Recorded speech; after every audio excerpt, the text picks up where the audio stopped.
Estudo sobre o Evangelho de João, parte 42, dia 14 de fevereiro de 2024. João, capítulo 8, do versículo 37 ao versículo 47. Bem seis que sois descendências de Abraão. Contudo, procurai matar-me, porque a minha palavra não entra em vós. Eu falo do que vi junto do meu Pai, e vós fazeis o que também vistes juntos de vosso Pai. Responderam e disseram-lhe: Nosso pai é Abraão. Jesus disse-lhes: Se fosseis filhos de Abraão, faríeis as obras de Abraão. Mas agora procurar matar-me? A mim, homens, que vos tem dito a verdade, que de Deus tem ouvido, Abraão não fez isso. Vós fazeis as obras de vosso pai. Disseram-lhe, pois, nós não somos nascidos de fornicação, temos um pai, que é Deus. Disse-lhes, pois, Jesus: Se Deus fosse o vosso pai, certamente me amaríeis, pois que eu saí e vim de Deus. Não vim de mim mesmo, mas ele me enviou. Por que não entendeis a minha linguagem? Por não poderdes ouvir a minha palavra. Vós tendes por pai ao diabo, e quereis satisfazer os desejos do vosso pai. Ele foi homicida desde o princípio, e não se firmou na verdade, porque não há verdade nele. Quando ele profere mentira, fala do que lhe é próprio, porque é mentiroso, é pai da mentira. Mas, porque vos digo a verdade, não me credes? Quem dentre vós me convence de pecado? E se vos digo a verdade, por que não credes? Quem é de Deus, escuta as palavras de Deus. Por isso, vós não as escutais, porque não sois de Deus. João 8, de 37 a 47. Há coisas ensinadas nesta passagem da Escritura que são peculiarmente verdadeiras para os tempos. Bem seria para as igrejas se todos os cristãos ponderassem cuidadosamente sobre o assunto que ela contém. Somos ensinados por uma coisa, a autojustiça, ignorante do homem natural. Encontramos judeus empinando-se em sua descendência natural de Abraão, como se isso devesse necessariamente cobrir todas as deficiências. Abraão é nosso pai. Nós o encontramos indo ainda mais longe do que isso, e afirmando ser os favoritos especiais de Deus e a própria família de Deus. Nós temos um pai, Deus. Eles esqueceram que o relacionamento carnal com Abraão era inútil, a menos que compartilhassem a graça de Abraão. Eles esqueceram que a escolha de seu pai por Deus para ser o chefe de uma nação favorita nunca foi para levar a salvação aos filhos, a menos que eles seguissem os passos de seu pai. Tudo isso, em sua presunção cega, eles se recusavam a ver. Somos judeus, somos filhos de Deus, somos a verdadeira igreja, estamos na aliança, devemos estar bem. Por mais estranho que possa parecer, existem multidões dos chamados cristãos que são exatamente como esses judeus. Toda a sua religião consiste em algumas noções, nem mais sábias, nem melhores do que as propostas pelo inimigo de nosso Senhor.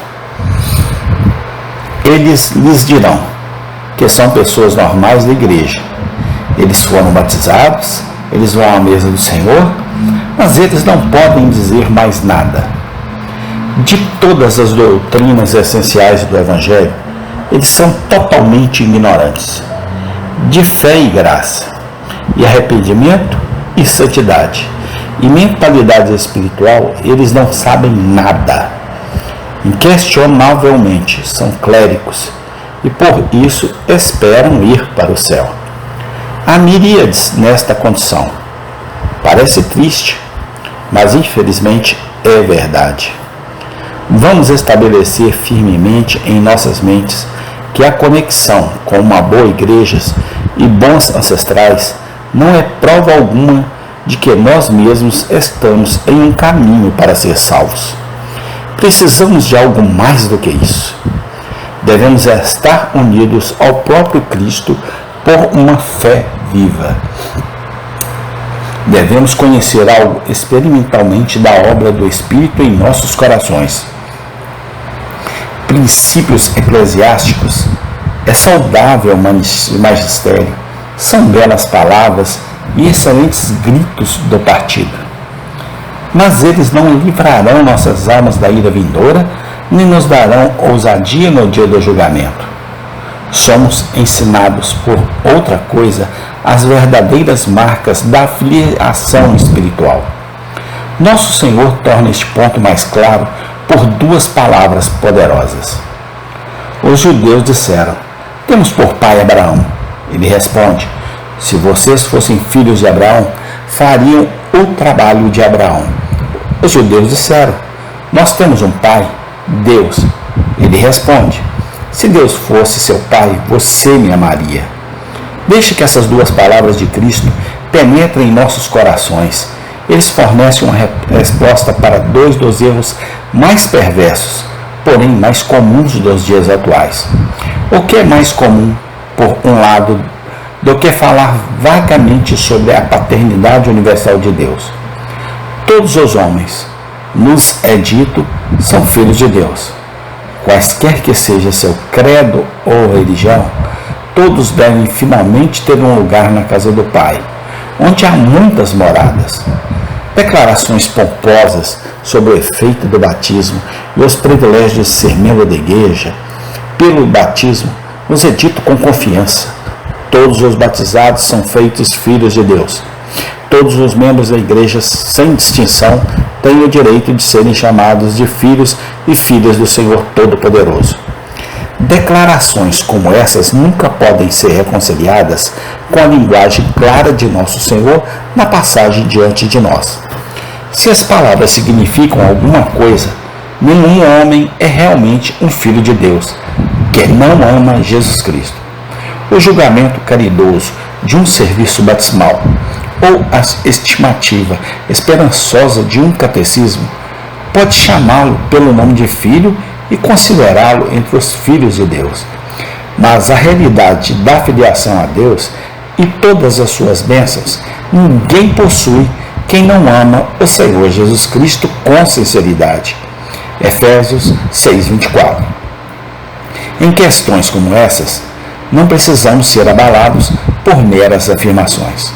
Podemos muito bem desprezar a acusação de subestimar os sacramentos. Temos apenas que fazer uma pergunta: o que está escrito?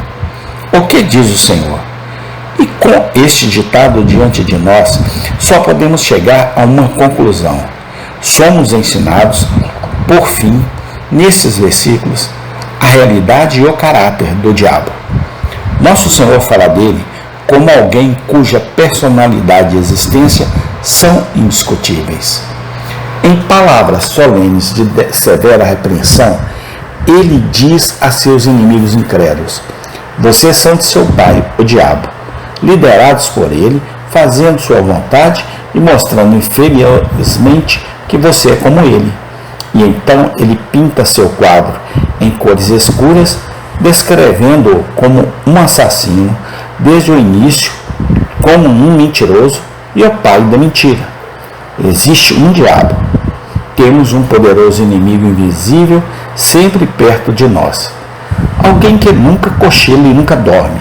Alguém que está em nosso caminho e em nossa cama e espia todos os nossos caminhos e nunca nos deixará até que morramos. Ele é um assassino. Seu grande objetivo é nos arruinar para sempre e matar nossas almas. Destruir, roubar-nos a vida eterna, levar-nos à segunda morte no inferno, são as coisas pelas quais ele trabalha incessantemente.